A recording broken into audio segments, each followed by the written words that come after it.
இரண்டாம் அமர்விலே சைவ சமய சொற்பொழிவானது துவங்க இருக்கின்றது. இதிலே பெரிய புராணம் காட்டும் பெண்ணடியார்கள் என்கிற தலைப்பிலே சிவநேய சுடர் திருமதி ஆனந்தி ஸ்ரீராமன் அவர்கள் அற்புதமான பேச்சாளர், எழுத்தாளர், பன்முக திறமை வாய்ந்தவர். புலிக்கு பிறந்தது பூனையாகுமா என்பது போல நம்முடைய மகர்ஷி அவர் மிகவும் பன்முக திறமை வாய்ந்தவர். அதனுடைய இளம் கன்று பயமறியாது என்பதை போல பல மேடைகளை கண்டவர்கள் ஆனந்தி ஸ்ரீராமன் அவர்கள். அற்புதமான தலைப்பு.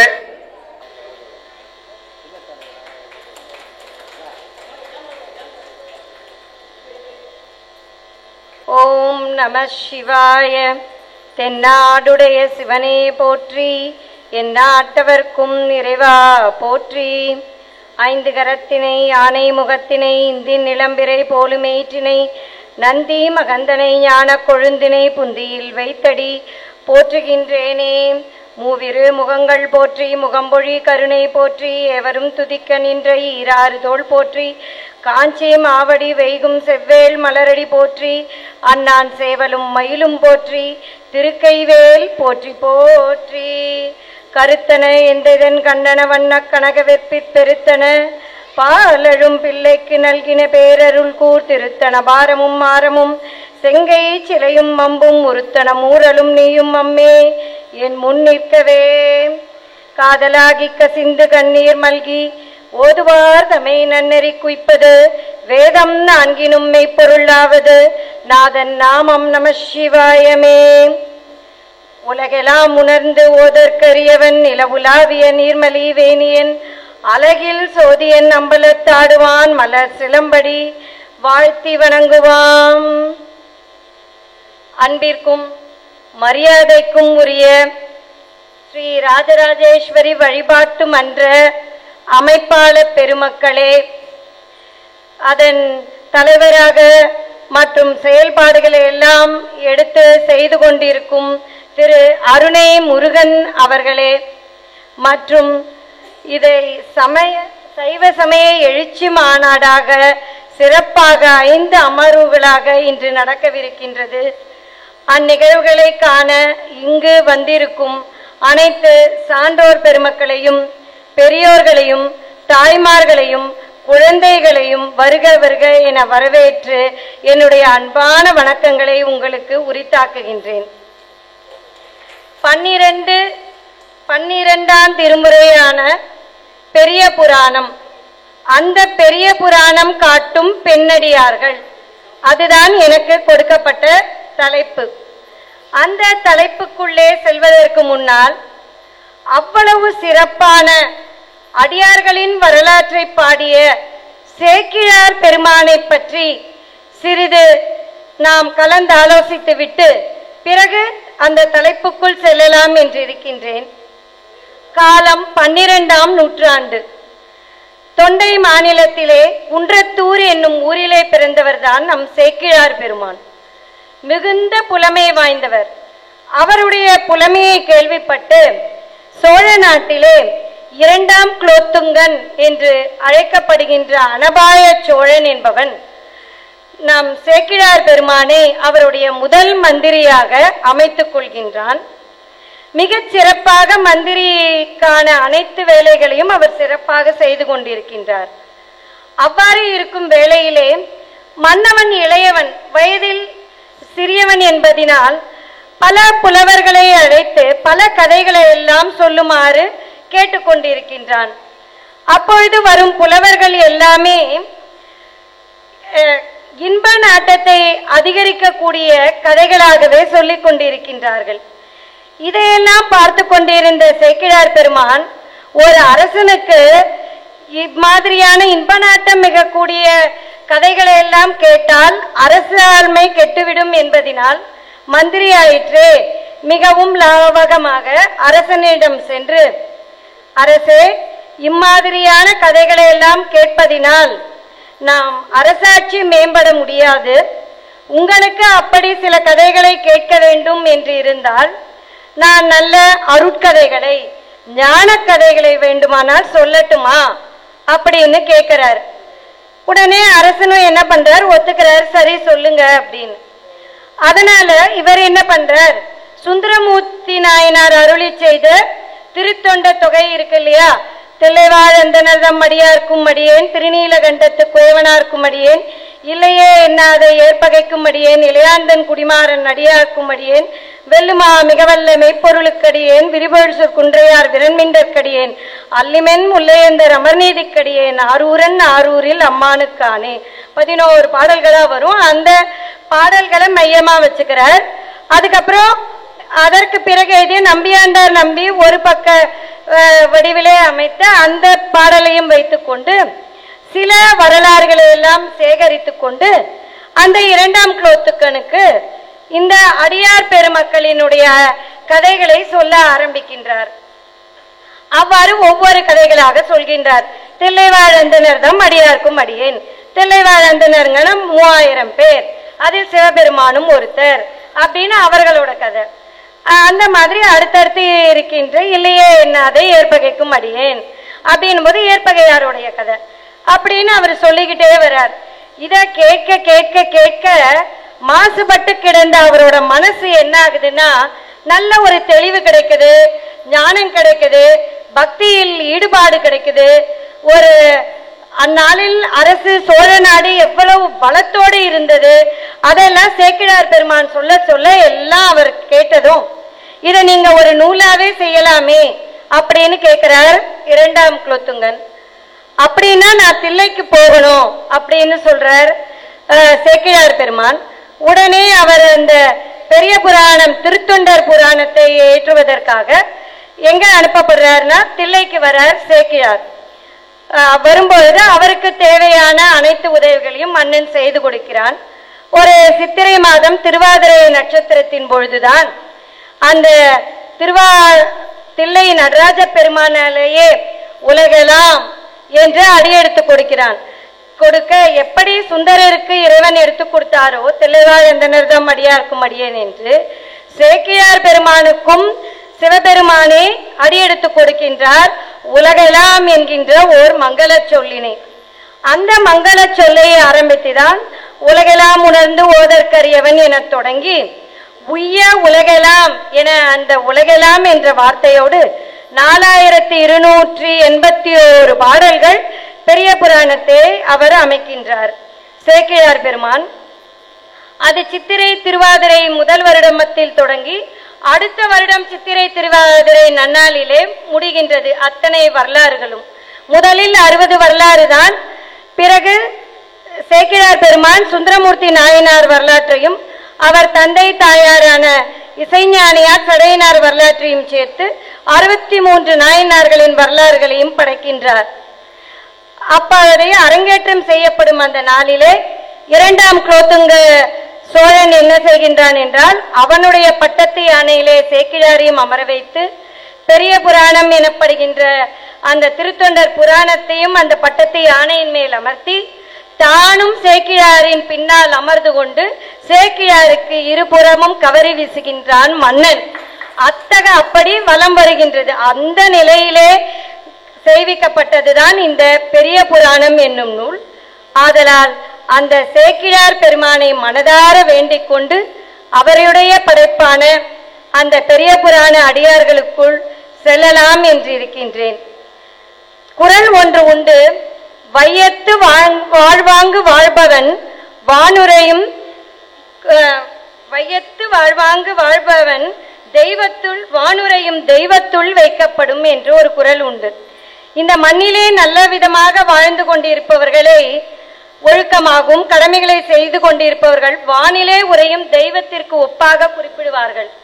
அதுபோல சேக்கிழார் பெருமான் என்ன செய்கிறார் என்றார், இந்த அடியார்கள் பெருமக்கள் எல்லாரும் உங்களை போலத்தான் மானுடராக பிறந்து அவரவர்களுடைய கடமைகளை ஒழுங்காக செய்து என்னவென்றால் அவர்களுடைய குறிக்கோளினை முதன்மையாக கொண்டிருப்பார்கள்.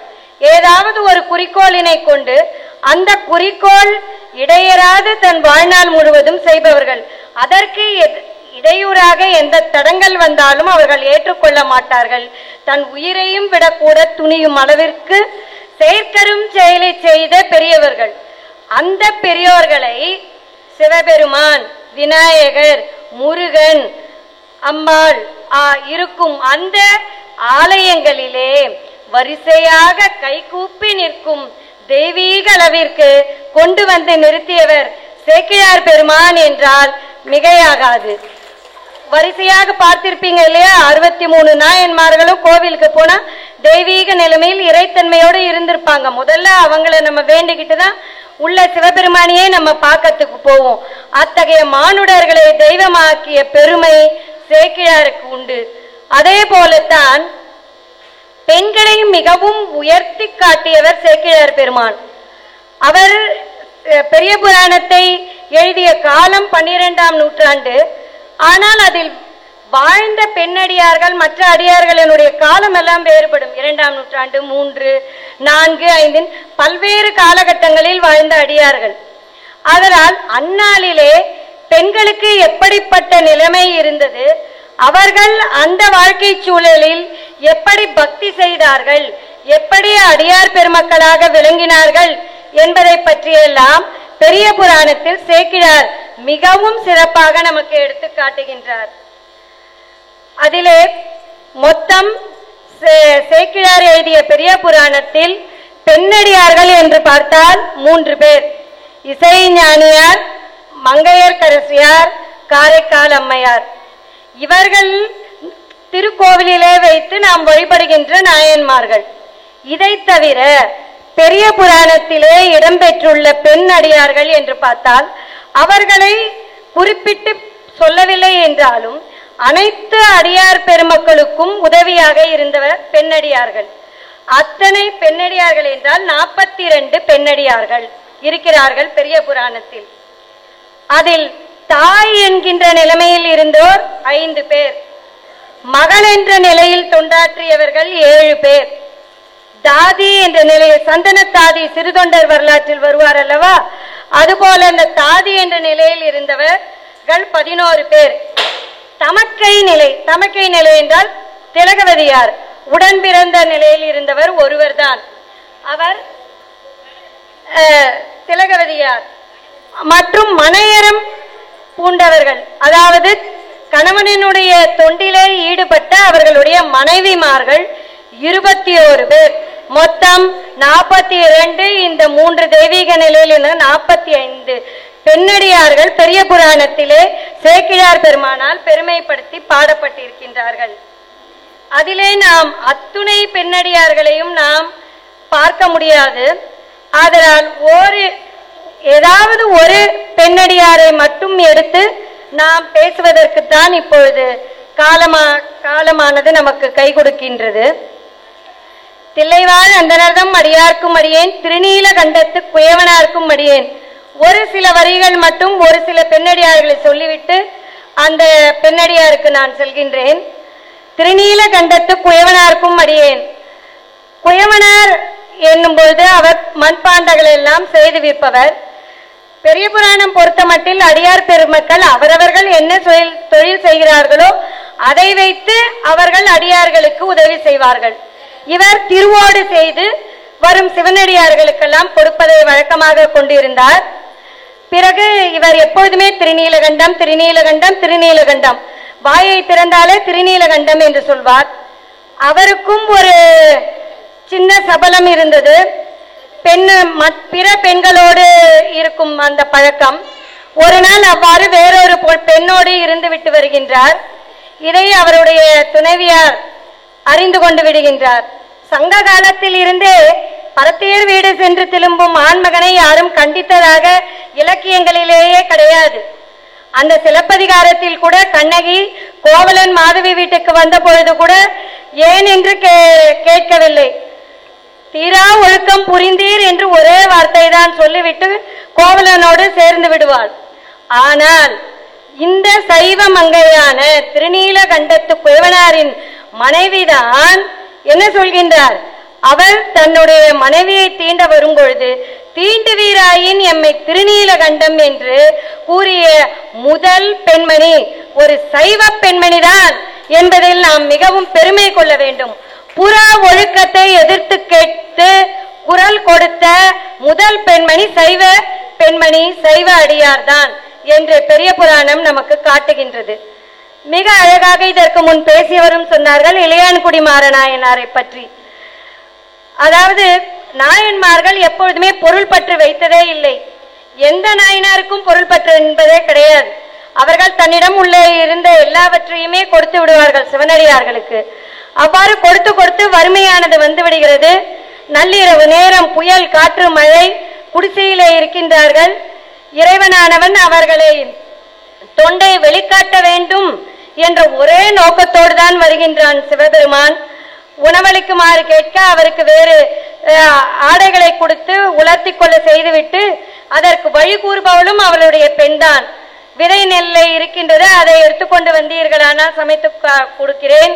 கீரைகள் இருக்கின்றது, அதை பீராய்ந்து எடுத்துக்கொண்டு வந்தால் கறி செய்து கொடுக்கிறேன் என்றெல்லாம் ஒவ்வொரு நிலையிலும் அந்த இன்றளவும் அடியார்கள் பேசப்படுகின்றார்கள் என்றால் அவர்களுக்கு இல்லறத்திலே இல்லறத்தின் வேர்கள் என்று சிறுதொண்டரின் மனைவியான திருவெண்காட்டு நங்கையை குறிப்பிடுவார் பெரிய புராணத்தில் சேக்கிழார் பெருமான். அவ்வாறு துணை புரிந்தவர்கள் தான்.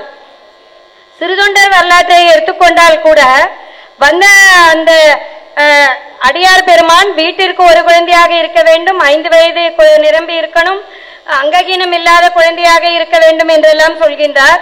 சரி, இந்த மாதிரி யாராவது கொடுப்பார்களா என்று கேட்டா பணம் கொடுத்தா யாராவது கொடுப்பாங்களான்னு கேட்கிறாரு சிறுதொண்டர். பணம் கொடுத்தா குழந்தையை கொடுப்பாங்க, ஆனா என்ன பண்ண விட மாட்டாங்க, அறிவதற்கு விட மாட்டார்கள். என்ன அவர் விதி போடுகிறார் அந்த அடியார்?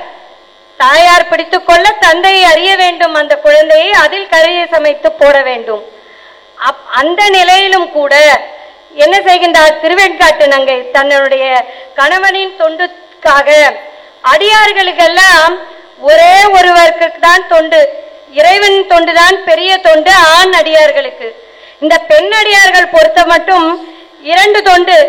அடியார்களுக்கு இறைவனுக்கான தொண்டையும் செய்வார்கள், தன்னுடைய கணவனுக்கான தொண்டையும் அவர்கள் செய்ய வேண்டும் சேர்த்து. அதனால் 100% மதிப்பெண்கள் யாருக்கு கொடுக்கணும்? பெண் அடியார்களுக்கு. 99% தான் ஆண் அடியார்களுக்கு. அப்போது பிள்ளையை அறிவதற்கு தலையை தாய் பிடித்துக் கொள்ள உங்களுக்கு கதையெல்லாம் தெரியும். அறிந்து உணவெல்லாம் படைத்து விடுகிறார்கள். எங்கே உன்னுடைய மகன்? அவனையும் அப்போது சந்தன தாதி என்பவரையும் பெருமைப்படுத்துகின்றார் பெரிய புராணத்தில் சேக்கிழார். அந்த தலை உதவாது என்ற அந்த அம்மையாரை எடுத்து வைத்து விட அதையும் கறி சமைத்து கொண்டு வைத்து வைக்கிறார். கேட்டுவிட்டால் என்ன செய்வது? அப்போது அவர்கள் வீட்டில் உள்ள அனைவருமே அந்த தொண்டிற்கு உடன்பட்டு மிகவும் உதவியாக இருக்கின்றார்கள். அத்துணை பெண்களும் அந்த அடியார் வந்ததும் போய் சென்று உன் மகனை அழை வாசலிலே சென்றும் போது வெள்ளையிலே சென்று அந்த அன்னையை அழைக்கும் பொழுது சீராளா சிவனடியார் உணவண்ண அழைக்கின்றார் வா என்று இந்த ஒரு தாயானவள் அழைக்கின்றார். அப்பொழுது பள்ளியிலிருந்து ஓடி வரும் குழந்தை போல அந்த குழந்தை ஓடி வருகின்றது. பல அற்புதங்கள். ஆனால் அத்துணை அற்புதங்களுக்கும் அந்த அடியார் பெருமகளுக்கு உதவியாக இந்த பெண்ணடியார்கள் நின்றார்கள் என்றால் அது மிகையாகாது. திலகவதியார் என்பவர் இல்லை என்றால் திருநாவுக்கரசர் என்பவரே நமக்கு கிடையாது. தொண்டிற்கே அவர்தான் முதல். உழவாரப்பணி என்பதை நமக்கு அறிமுகப்படுத்தியதே திருநாவுக்கரசு பெருமான் தான். அவர்தான் தம்பியர் உலராக வேண்டும் என வைத்த தயா என்று சேக்கிழார் பெருமான் குறிப்பிடுவார். தாயார் மடிந்து விடுகிறார், தந்தையார் மடிந்து விடுகிறார். தன்னுடைய தம்பிக்காக மட்டுமே தனக்காக நிச்சயிக்கப்பட்ட கலிப்பகையாரும் இறந்துவிட தம்பிக்காகவே உயிர் வாழ்கிறார். பிற மதத்தில் சென்று போய் சேர்ந்தாலும் அவரை சைவத்தை வளர்க்க வேண்டும் என்பதற்காகவே திருக்கோயிலில் திரு அலகிட்டு கோலமிட்டு சுத்தமிட்டு திருமணம் அமைத்து தன்னுடைய வாழ்நாட்களை கழித்து முக்கியமான ஒன்று திலகவதியாரிடம் என்றால் இந்த தீட்சை கொடுப்பது என்பது ஆணடியார்கள் தான் தீட்சை கொடுக்க முடியும். ஆனால் தன்னுடைய தம்பிக்காக திருநீற்றை எடுத்து பூசி அந்த திருவதிகையின் இறைவனை சென்று வழிபடி என்று அவருக்கு திருநீற்றை பூசி வேறு மதத்தில் இருந்தார் அல்லவா, சமணத்தில் இருந்து சைவம், அதற்கு மாறுவதற்கு தீட்சை கொடுத்த பெருமை பெண்ணடியார் என்று நாம் எல்லாம் போற்றப்பட வேண்டியவர் திரு திலகவதியார் என்பதை நான் இவ்விடத்திலே கூறிக்கொள்ள விரும்புகின்றேன். பிறகு நாம் வணங்கக்கூடிய நாயன்மார்கள் பக்கம் வந்து விடுவோம். இசைஞானியாரை பற்றி பெரிதாக சேக்கிழார் எதுவும் குறிப்பிடவில்லை. சுந்தரமூர்த்திக்கு தாயார், அது ஒன்றே போதுமானது. அதனால் உங்களை பற்றி நான் என்ன பாடுவது, என்னால் பாடுவதற்கு வார்த்தைகளே இல்லை, அத்தகைய பெருமை என்று முடித்து விடுகிறார். மங்கையர்க்கரசி நாயனாரிடம் வந்தால் நாம் நிறைய கற்றுக்கொள்ளலாம். சோழ நாட்டிலே பிறந்த பெண், மானி என்று பெயர். அவளை முழுக்க சிவன்தான் என்று வாழ்பவர்கள் சோழ நாட்டவர்கள். திருநீறு இல்லாமல் அவர்களால் இருக்கவே முடியாது. இப்பொழுதுதான் திருநீற்றின் மகிமையை பற்றி எல்லாம் பேசிவிட்டு சென்றார் அந்த அம்மையார். திருநீறு இல்லாமல் அவர்களால் வாழவே முடியாது. ஆனால் திருமணம் செய்து கொண்டு வந்த இடத்தில் பார்த்தாலோ கணவன் கூன்பாண்டியன் சமண மதத்தை சார்ந்து ஒழுகி நிற்கின்றான். ஆனால் தன்னால் திருநீரும் இட்டுக்கொள்ள முடியாத நிலையிலே இப்போத்திய பெண்களாக இருந்தால் என்ன சொல்வார்கள் என்றால், நாங்கள் திருநீர் தான் இட்டுக்கொண்டிருந்தோம், நான் அதை தான் இட்டுப்பேன் அப்படின்னு வாக்குவாதம் செய்து தன்னுடைய மனவாழ்வியை முறித்து கொண்டு விடுவார்கள். ஆனால் மிகவும் சாதுரியமாக மங்கையர்க்கரசியார் என்ன செய்கின்றார், கண்டுமுட்டு கேட்டுமுட்டு என்று இருப்பவன் நமசிவாயே என்பதை காணவும் மாட்டான், அந்த வார்த்தையை கேட்கவும் கேட்காத கணவன். ஆனால் என்ன செய்வது என்று திருநீற்றையும் சந்தனத்தையும் ஒன்றாக குழைத்து தன் மார்பிலே தடவிக்கொள்வாளாம் மங்கையர்க்கரசி. மார்பிலே அதை தடவிக்கொள்வாள் என்பதை சேக்கிழார் பெருமான் எழுத முடியுமா? அதை யார் சொல்வதாக எழுதுகின்றார் சேக்கிழார் பெருமான்? திருஞான சம்பந்தர் எழுதியதாக நமக்கு தெரிவிக்கின்றார். அதுபோல மட்டுமல்லாமல் அவர்களுக்குள் திருஞான சம்பந்தரை வரவழைத்து அனல்வாதம் புனல்வாதம் எல்லாம் நடக்கின்றது. அங்கே உங்களுக்கு வரலாறு எல்லாம் தெரியும். அப்பொழுது கூன்பாண்டியன் படுத்திருக்கின்றான் இரவு. அப்பொழுது மனைவி கட்டிலே படுத்திருக்கிறாள் மங்கையர்க்கரசி. உருண்டு உருண்டு படுக்கின்றான். அவனுக்கு உறக்கமே வரவில்லை. என்ன நாடு இப்படி இருக்கின்றதே, இங்கே அந்த குழந்தை வந்திருக்கிறது சைவத்தை வளர்க்க, இந்த பக்கத்திலே கண்டுமுட்டு கேட்டுமுட்டு என்று தெரியும் சமணர்கள் இருக்கின்றார்கள், நாளை என்ன ஆகுமோ என்று பயப்படுகின்றான் கூன்பாண்டியன். அப்பொழுது மங்கையர்க்கரசியான் அவள் சொல்கின்றார், ஏன் கவலைப்படுகின்றீர்கள், நிம்மதியாக உறங்குங்கள். இந்த வாதத்திலே யார் வெல்கிறார்களோ அவர்கள் பக்கம் நாடு திரும்பி விட போகிறது, அவ்வளவுதானே. என்ன ஒரு மதியுகம் பாருங்கள். திருஞான சம்பந்தரையும் வரவழைத்து விட்டார். திருஞான சம்பந்தர் தான் வெற்றி பெறப் போகிறார் என்பது அம்மையாருக்கும் தெரியும். அதனால் அதை சாதுரியமாக கணவனிடம் சொல்லி எத்துணை பிரச்சனை இருந்தாலும் அவனுடைய உழன்று வாழ்ந்து தான் நினைத்த காரியத்தை தன்னுடைய மதுயுகத்தினால் வெற்றி பெற்று இன்று நாம் எல்லாரும் நிம்மதியாக எடுத்து திருநீற்றை பூசிக்கொள்கின்றோம் என்றால் அதற்கு முக்கியமான காரணமாக இருந்த பெண் மங்கையர்க்கரசியார் என்பதிலே நாம் சொல்வதில் மிகவும் பெருமை கொள்கின்றோம். அடுத்ததாக ஒரே ஒரு அடியாரை மட்டும் பேசிவிட்டு முடித்து விடுகிறேன். முக்கியமாக காரைக்கால் அம்மையார். காரைக்கால் அம்மையாரின் வரலாறு எல்லாமே உங்களுக்கு தெரிஞ்சிருக்கும். திருப்பி திருப்பி இங்க இருக்கவங்க எல்லாமே அறிவார்ந்த சபைதான். எல்லாருக்குமே பெரிய புராண அடியார்களை பத்தி தெரியும். எல்லாமே நம்ம பேசிட்டு தான் இருக்கோம். ஆனா ஏன் திருப்பி திருப்பி நம்ம பேசுறோம்? அதுக்கு ஒரு சிறிய கதையை ஒண்ணு சொல்கின்றேன். ஒரு வீட்டில் சாணம் எடுக்கும் வேலையை ஒரு பொண்ணு செஞ்சுக்கிட்டு இருந்தாலாம். அவ என்ன பண்ணாலாம், தினம் வர வழியில இந்த மாதிரி ஏதோ ஒரு சைவ எழுச்சி மாநாடு ஏதோ நடந்துகிட்டு இருக்கு, பக்கம் பக்கமா இருந்து அங்க நடக்கின்ற அந்த பேச்சை எல்லாம் கேட்கின்றாள். அந்த அருள் பேச்சையும் ஞான பேச்சையெல்லாம் கேட்கிறான். வரா, ஏன் லேட்டுன்னு கேட்கிறாரு முதலாளி. அங்க இந்த மாதிரி நடந்துகிட்டு இருந்தது, நல்ல விஷயங்க, அருள் பேச்செல்லாம் கேட்டுக்கிட்டு இருந்தேன். சரி சரி போங்கிறார். மறுநாளும் லேட்டா வரா. ஏமா தாமதமா வர? இல்லைங்க, அது நல்லா இருந்தது கேட்டுக்கிட்டு வந்தேன். சரி போ. மூணாவது நாளும் லேட்டா வரா. சரி இப்படி லேட்டா வரையா, அங்க என்ன சொன்னாங்க சொல்லு பாப்போம் அப்படின்னு கேட்டாரா. இவளுக்கு ஒன்றும் சொல்ல தெரியல. சரி நீ சொல்லுன்னு மறுநாளும் கேட்டா, கேட்கறதுக்கு நல்லா இருக்கு, ஏதோ சொல்றாங்க நல்லா இருக்கு, ஆனா திருப்பி சொல்ல எனக்கு தெரியலங்கய்யா, எப்படி சொல்லணும்னு தெரியல அதுங்கிறான். மறுநாள் பார்த்தார் அந்த முதலாளி. மறுநாள் லேட்டா வரா. இவளுக்கு புரிய வைக்கணும்னு அந்த சாணம் எடுக்கிற கூடையை போய் அந்த தொட்டியில போட்டு 3 தடவை முக்கி முக்கி கழுவுன்றார். இந்த பொண்ணும் என்ன பண்றா, போய் அதை கழுவுறான். இவரோட என்னதுன்னா அவளுக்கு புரிய வைக்கணும்னு, பாத்தியா கழுவி எடுத்தா கூட இதுல தண்ணியே எடுக்க முடியாது, ஓட்ட கூட மொத்தம் உள்ள போயிடும். நீ இனிமே தினம் போய் கேட்டா கூட உனக்கு ஒன்றும் சொல்ல தெரிய போறது இல்லை, இனிமே அங்கெல்லாம் நிக்காத, ஒழுங்கா நேரத்துக்கு வேலைக்கு வா அப்படின்னு சொல்லிடுறாரு. ஆனா அப்ப எங்கிருந்தோ அவளுக்கு ஒரு ஞானம் உதயமாகி அவ சொன்னாலா, ஐயா எனக்கு திருப்பி சொல்ல தெரியாது. கூடைய 3 தடவை கழுவி கழுவி எடுத்ததுல இந்த சாணத்துல இருந்த கூடையெல்லாம் ஒட்டிக்கிட்டு இருந்ததெல்லாம் போயிட்டு கூடை எவ்வளவு பளிச்சுன்னு ஆயிடுச்சு பாத்தீங்களான்னு கேட்டாலும். அதனால இந்த மாதிரி மாநாடுகள், இந்த மாதிரி பேரவைகள் நடந்துகிட்டே தான் இருக்கும். மறுபடியும் மறுபடியும் நம்ம அந்த திருமுறைகள்ல இருக்கிற விஷயங்களை எல்லாரும் பேசிக்கிட்டே தான் இருப்போம். ஆனா நமக்கே தெரியாமல் நம்முடைய மனமானது என்ன பண்ணும், அதுல இருக்கின்ற மாசு எல்லாம் நம்மளையும் அறியாம அத்தனையும் அகன்று விடும். அதற்காகத்தான் நாம் அந்த வரலாறுகளை எல்லாம் திருப்பி திருப்பி பேசுறோம்னு சொல்லிட்டு காரைக்கால் அம்மையார் வரலாறுக்குள்ள நான் திருப்பி வரேன். காரைக்கால் அம்மையார் வரலாறு எல்லாருக்கும் தெரியும். இந்த அம்மா தனரத்தனோட மகள் பரமதத்தன்றவங்களை கல்யாணம் பண்ணிக்கிட்டாங்க. அப்பாவே சொந்தமா வியாபாரமும் செஞ்சு வச்சு பொண்ணைக்கும் வீடு கட்டி கொடுத்து வச்சுக்கிட்டார். ஒரு நாள் கடைக்கு பரமதத்தனுக்கு 2 மாம்பழம் வருது. அதை வீட்டுக்கு கொடுத்து அனுப்புறான். இந்த அம்மா என்ன பண்ணிடுறாங்க, கணவன் வர்றதுக்கு முன்னாடி சின்ன வயசுல இருந்தே சிவனடியார்களுக்கு உணவு கொடுக்கறது, ஆடை கொடுக்கறது, அணிகலன் கொடுக்கறது, தொண்டெல்லாம் பண்ணிக்கிட்டு இருக்காங்க இந்த அம்மா. அப்ப இந்த வந்த உடனே என்ன ஆகுதுன்னா, அவன் சிவனடியாருக்கு திருவாமுது மட்டும் பண்ணியிருக்காங்க, கறி அமுது பண்ணல, பதார்த்தம் எல்லாம் செய்யல. சரி, பசியோட அனுப்பக்கூடாதுன்ட்டு அந்த அன்னத்தையும் மாம்பழத்தையும் போடுறார். போட்டு தயிரையும் விடுறாங்க. தயிர் சாதத்துக்கு மாம்பழம் தொட்டு சாப்பிடலான்ற அந்த காம்பினேஷனே நம்ம காரைக்கால் அம்மையார் புராணத்துல இருந்தான் தெரிஞ்சுக்கிறோம். நிறைய பேர் இன்னைக்கும் அந்த தயிர் சாதத்துக்கு மாம்பழம் தொட்டு சாப்பிடுவாங்க. இந்த மாதிரி இருக்கிற நிலைமையில கணவனும் வந்துடுறான். மதியம் வந்ததும் நான் கொடுத்தமிச்சனே மாம்பழத்தை போடுங்கிறான்.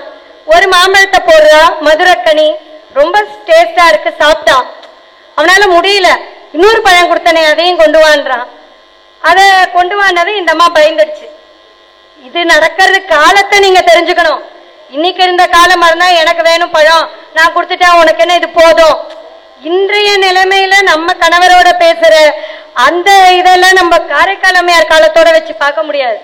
கணவர் கேட்டுட்டாரு பழம் வேணும்னு, இவங்களுக்கு புரியல, சிவனடியாருக்கு போட்டுட்டாங்க. என்ன பண்றதுன்னே அந்த அம்மாவுக்கு தெரியல. அந்த அம்மாவுக்கு தெரிஞ்சது சிவபெருமான் மட்டும்தான். போய் நின்று, அப்பா இந்த மாதிரி கேட்கிறாரு, நான் என்ன பண்றதுன்னாங்க. டக்குன்னு ஒரு பழம் அவங்க கையில வந்துருச்சு. உடனே இவங்க கொண்டு வந்து போட்டுடுறாங்க. அது அதிமதுரமா இருக்கு, சாப்பிட்டா அவ்வளோ ருச்சி. சாப்பிட்டு முடிச்சுட்டான். இன்னொன்னு கொண்டான்னு கேட்கிறான். அதோடையாவது விட்டுருக்கலாம் இல்லையா? இந்த இறை அனுபவத்தை எல்லாம் நம்ம எப்பவுமே என்ன பண்ணக்கூடாது, சோதிக்க கூடாது. எல்லாருக்குமே இறை அனுபவங்கள் நிறைய நிகழும் வாழ்க்கையில. நம்ம டெஸ்ட் பண்றோம் எல்லாம் போகக்கூடாது. இந்த கேட்டா இந்த அம்மாவும் சொல்லிடுச்சு, கடவுள் தான் கொடுத்தாரு போட்டேன். அப்படியா? நீ கேட்டா கொடுத்தாரா? எங்க இன்னொரு பழத்தை கொண்டு சொல்லு பாப்போம் அப்படின்னு அவன் சொல்ல, இந்த அம்மா, அப்பா சிவபெருமானே, நீ முன்ன கொடுத்தது விட இப்ப கொடுக்கறதாப்பா பெருசு, நான் போய் சொன்னேன்னு நினைச்சு பாரு, நீ அப்பா கொடுத்ததுக்கு இப்ப கொடுத்துருப்பான்னு கேக்குது. உடனே அந்த பரமதத்தன் கையில அழகா ஒரு பழம் வருது. ஆனா அது அவன் சாப்பிட போறதுக்குள்ள மறைஞ்சு போச்சு. அது ஏன் மறைஞ்சு போச்சு? இது எதுக்காக வந்த பழம்னா, சாட்சி சொல்றதுக்காக வந்த பழம். நீ இறையுடைய அனுபவத்துக்கெல்லாம் நீ சாட்சி கூப்பிட முடியுமா? அதனால அது அவனால சாப்பிட முடியல, மறைஞ்சு போயிடுச்சு அந்த பழம். அவ்வளவுதான், இவன் பயந்து போயிட்டான். இப்போ நீங்களே வீட்டுல இருக்கீங்க, ஒரு மாம்பழத்தை வர வை பாப்போம். அப்பா வெயிலா இருக்குது, ஒரு டம்ளர் மோரை வைனா, சிவபெருமானே மோர் வந்துச்சுன்னா உங்க வீட்டுல இருக்கிறது என்ன பண்ணுவார்? ஐயோ இன்னைக்கு மோரை வைக்கிறா, நாளைக்கு என்ன வைப்பாளோ தெரியாதுமான் பயந்து ஓடிடுவான். அந்த மாதிரி அன்னைக்கு பரமதத்தனோட மனநிலை என்னன்னு நமக்கு தெரியாது. அவன் இந்த மாதிரி வர வச்சது பயந்து போயிட்டான். இந்த பெண் என்ன சாதாரண பெண் அல்ல, தெய்வம். இவளோட நம்மளால வாழ முடியாதுன்னு தொடர்பு இல்லாம இருக்கான். போய் வியாபாரம் பண்றேன்னு போயிடுறான். இன்னொரு பெண்ணை கல்யாணம் பண்ணிக்கிறான். அவனுக்கு ஒரு குழந்தை பிறக்குது. அது பேரு புனிதவதின்னு வைக்கிறான். அப்புறம் அவன் இருக்க செய்தி கேட்டு உறவினர்கள்லாம் போய் சேர்த்து வைக்கணும்னு அழைச்சிட்டு போறாங்க. அந்த நாள உறவினர்கள் கணவன் பொண்டாட்டி எல்லாம் சண்டை போட்டா போய் சேர்த்து வச்சிடணும், பல்லக்கிலேயே தூக்கின்னு போறாங்க அந்த அம்மாவை. நம்ம இந்த காலத்தை பத்தியே நான் இப்ப பேசல. அங்க போனதும் சேர்த்து வைக்கணும்னு பாக்குறாங்க. அவன் நடந்த கதையெல்லாம் சொல்லிட்டு, இவன் தெய்வம்பா, என்னால வாழ முடியாதுங்கிறான். என்ன பண்ணுவாங்க அந்த அம்மா? ஒன்னும் பண்ண, கிட்டத்தட்ட 30 வயசு இருக்கலாம், ஏன்னா இவன் வியாபாரத்துக்கெல்லாம் போனதுனால.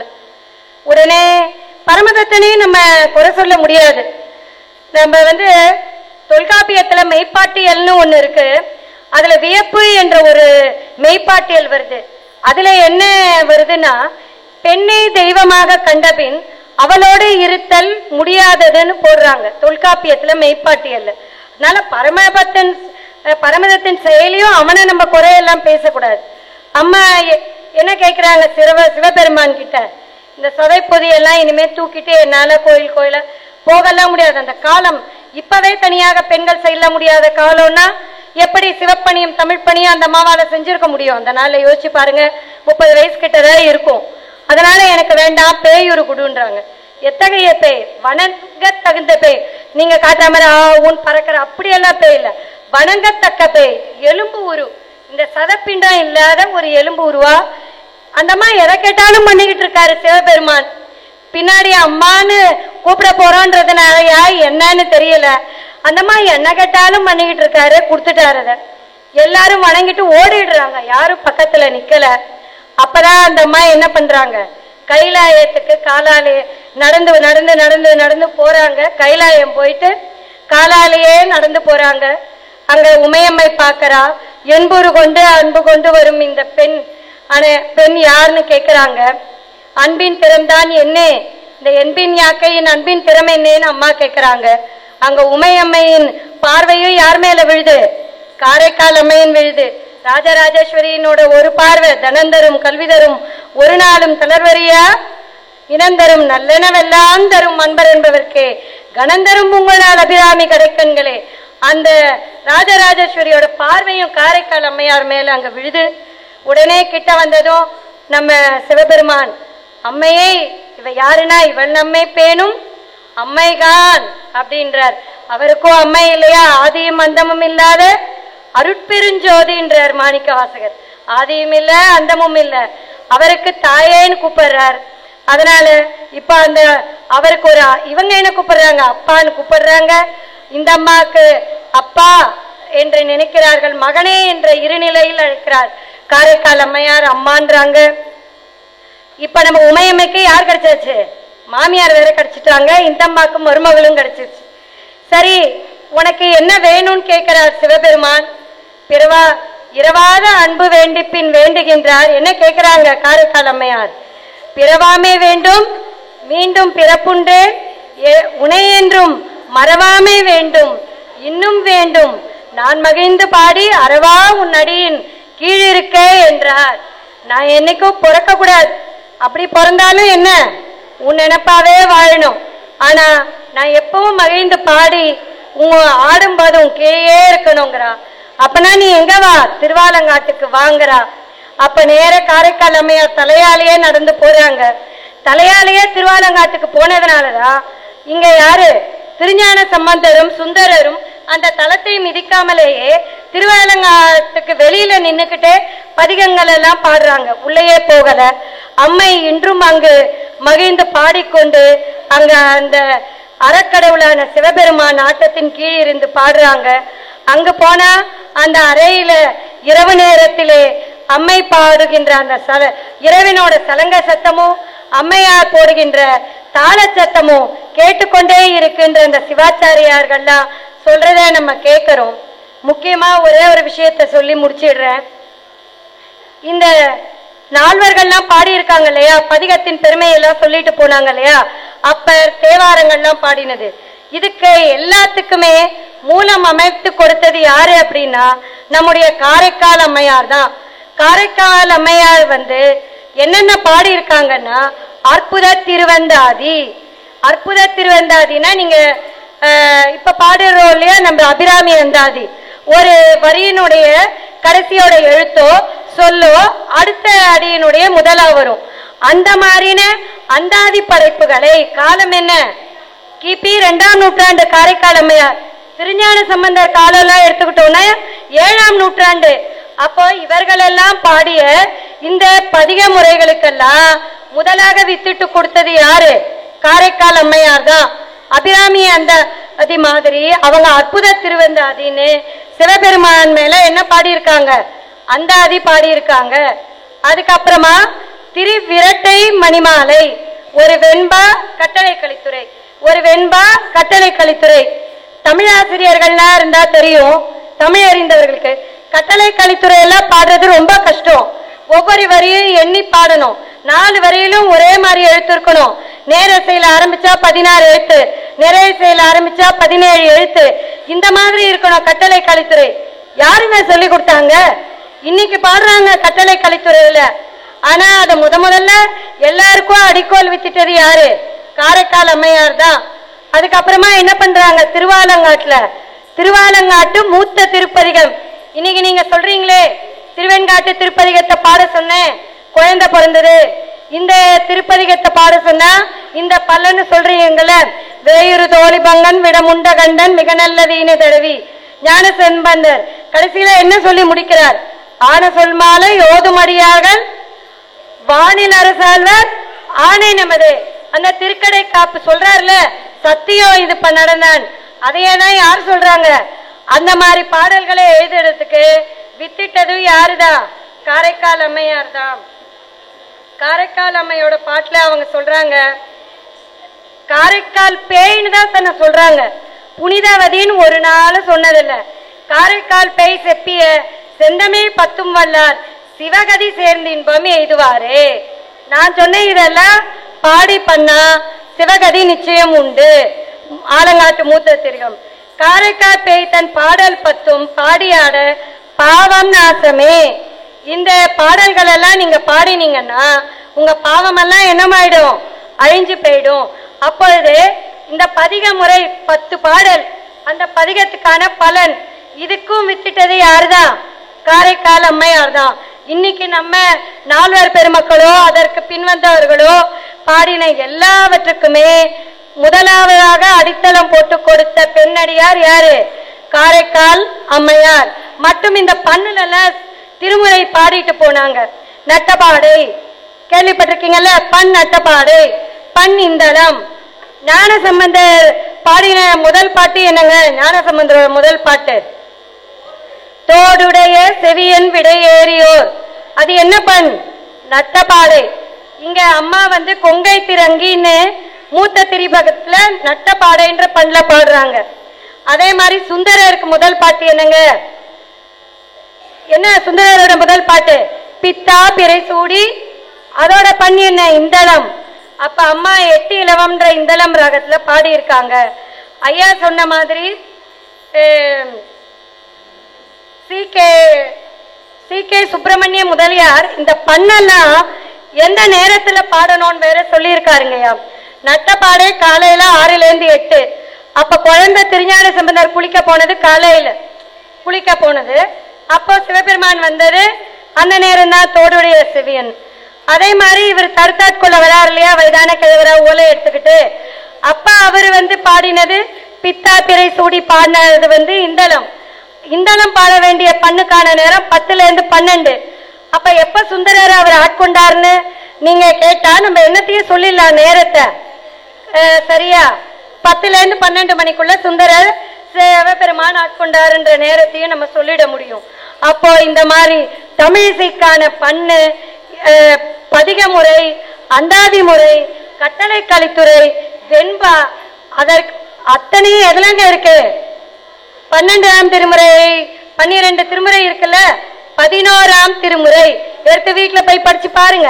11ஆம் திருமுறையில காரைக்கால் அம்மையார் பாடின இது மொத்த பாடல்களும் நம்ம திருமுறையில வச்சிருக்காங்க. இது எல்லாமே அத்தனை பாடல்களுக்கும் ஒரே ஒரு பாட்டு மட்டும் சொல்லி நான் அம்மையாரோட பாடல் பாடாம போனா நல்லா இருக்காது. ஒரே ஒரு பாடலை பாடுறேன். அவங்க அற்புத திருவந்தாதி. காலையே போன்றிலங்கும் மேனி, கடும்பகலின் வேலையே போன்றிலங்கும் வெந்நீர், மாலையின் தாங்குறவே போலும் சடைக்கற்றை, மற்றவர்க்கு விங்குருளே போலும் இடரு. காலையில சூரியன் உதிக்கிறது எப்படி இருக்கான்? சிவபெருமானோட அந்த சிவந்த மேனி மாதிரி இருக்கான். அதே மத்தியானம் அந்த வெயில் நேரம் பார்த்தா எப்படி இருக்கான்? சிவபெருமான் பூசி இருக்க திருநீர் மாதிரி இருக்கான், வெந்நீர் மாதிரி. மாலையில பார்த்திருக்கீங்களா? மறையிற நேரம் அப்ப சிவனுடைய அந்த செடாமுடி மாதிரி இருக்கான் செந்நிறத்துல. இரவு இருட்டிடுது. அப்ப அது எப்படி இருக்கான்? காரைக்கால் அம்மையா இருக்குன்னா அந்த விடமுன்ற அந்த மிடருக்கு கழுத்து இருக்கு இல்லையா, அந்த கரிய நிற மிடரு மாதிரி இருக்கான். அப்ப அவங்களுடைய ஒவ்வொரு நாளும் எப்படி வகுத்துக்கிட்டு இருக்காங்க? காலையில எழுந்து இரவு படுக்கிற வரைக்கும் எங்க பார்த்தாலும் எதுல பார்த்தாலும் அவங்க யாருதான் பார்த்தாங்க? சிவபெருமான தான் பார்த்தாங்க. அதனால அவ்வளவு சிறப்பான அடியார் காரைக்கால் அம்மையார். ஒவ்வொரு அடியாரை பத்தி பேசணும்னா நம்ம மணிக்கணக்கில் பேசிக்கிட்டே போகலாம். இன்னும் மிக சிறப்பா பேசுறதுக்கெல்லாம் காத்துக்கிட்டு இருக்காங்க. அதுலயும் இன்னைக்கான சிறப்பு என்னன்னா, 2 மந்திரிகள் பாடினது. சேக்கியார் சோழ நாட்டின் முதல் மந்திரி, அவரோட பெரிய புராணத்தை பேச வச்சிருக்காரு இன்னைக்கு. அடுத்ததான் நம்ம பாண்டிய நாட்டோட முதல் மந்திரி யாரு? மாணிக்க வாசகர். அந்த மாணிக்க வாசகர் பாடின திருவாசகத்தோட தேனில் நம்ம எல்லாம் அதுல நினையத்துக்கு காத்துக்கிட்டு இருக்கோம். அவர்களுக்கும் வழியை விட்டு விட்டு இத்தகைய அருமையான ஒரு வாய்ப்பினை அளித்ததற்கு இந்த ராஜராஜேஸ்வரி வழிபாட்டு மன்ற அமைப்பாளர் அன்பர்கள் அனைவருக்கும் மீண்டும் ஒருமுறை நன்றியை கூறிக்கொண்டு விடைபெறுகிறேன். திருச்சிற்றம்பலம். உருவாய் வருவாய் உலதாய் இலதாய் மறுவாய் மலராய் மணியாய் ஒளியாய் கருவாய் உயிராய் கதியாய் விதியாய் உருவாய் வருவாய் அருள்வாய் குகனை. நன்றி, வணக்கம்.